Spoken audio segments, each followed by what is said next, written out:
But hey man, let's get to the Cotto fight, man. How did that fight come together?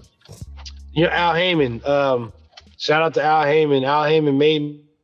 So, I signed with Al Heyman after my first Showtime debut. I won via knockout. Had a fight against Delvin Rodriguez on it was the Winky Wright Peter Quillen card. And then and it was a bad fight. I won, still was the champion, but I didn't have the rhythm. I wasn't, right. I didn't feel good, look good.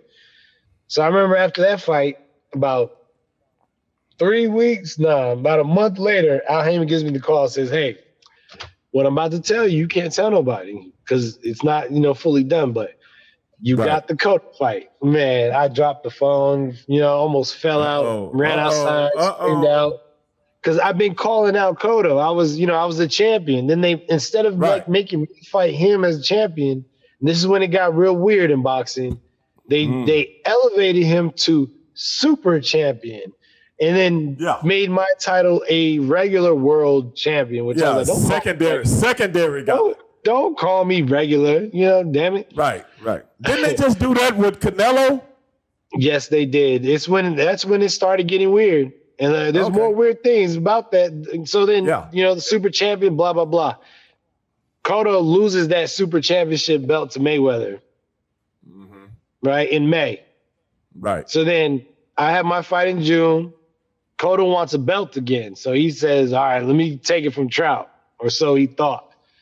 And so, when I got the fight, I knew I was the bigger man, the better man, the younger man, the fresher. I knew I wanted him more. I've been starving my whole career. He's been eating. Right. Brother, that Joker been eating for a long time. He's been eating for a while. I'm not saying he hasn't put in the work. He put in the work. Cotto fought everybody. No. I'm a big Cotto fan, but no, me too. Me too. He been chopping it down, brother. I mean, he been eating. Even back when he had hair. Even back when he had his hair. Yeah, absolutely. Remember that? Absolutely. Yeah, I remember that. Before all the tattoos and the bald head. But anyway. Yeah. I remember the hairline and the little eyebrow Cotto. You know what I mean? He had the manicure eyebrows back. Yeah.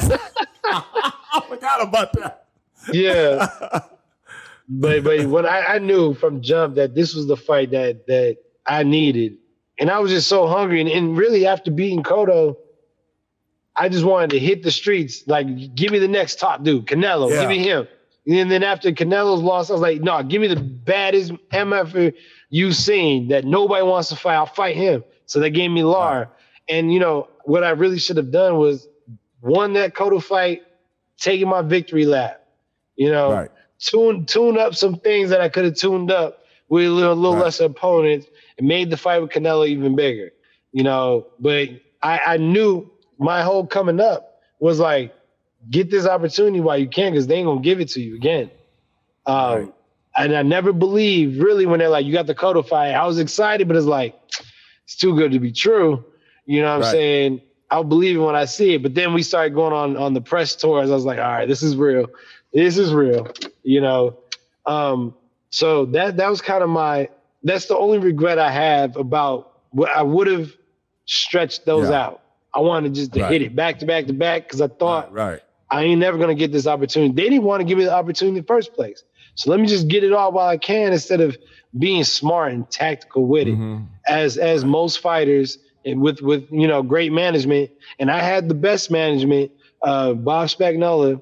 But when Al Heyman got involved, Bob's say didn't really have much weight. And not with me, just with how things went. Al ran the show. And he gave me everything I asked for. Right. Let me put it like that. Just I should have changed up what I asked for. Hey, that's a luxury. But going back to the Cotto fight, great fight, man. And I'm gonna be honest with you, man. We were just joking about Cotto, but I had never seen anybody dominate him like that before. I don't think I've ever seen him get dominated in a fight before, even fights that he lost. I've never seen that before. And I mean, the Pacquiao was one of the only ones. I'd say Pacquiao was the only one that dominated Cotto, but he's on that. Margarita was on that. They cheated. Now wait a minute. In my opinion. Now wait a minute. There are allegations being thrown around on the world's most dangerous podcast from No Doubt Trout. Right, well, Margarito, it's not even an allegation. That's fact.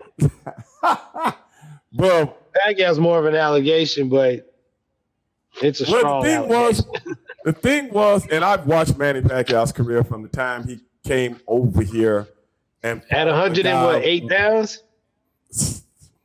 No, when he came here, I think it was in the early, like 12 or 15, something like that. He fought the champion at like 112 or 115, black dude. Yeah, that's what I'm saying. From another country. Yeah, he was like 112, 112 like pounds, you know? Yeah, and I just happened to be watching HBO that night. Because he had, you know why I remember it? You know, I don't know why I remember certain things. Murad Muhammad was in his corner. Oh, okay. Yeah. Murad Muhammad was in his corner. That's the early Pacquiao years. Yeah, you know what I'm saying? A lot of people don't remember that. And I'm like, what the hell Murad Muhammad doing out there? With this little Philippine kid, yeah. I was like, somebody must have really wanted to get a deal. He must have had a hookup somewhere. You know what I'm saying?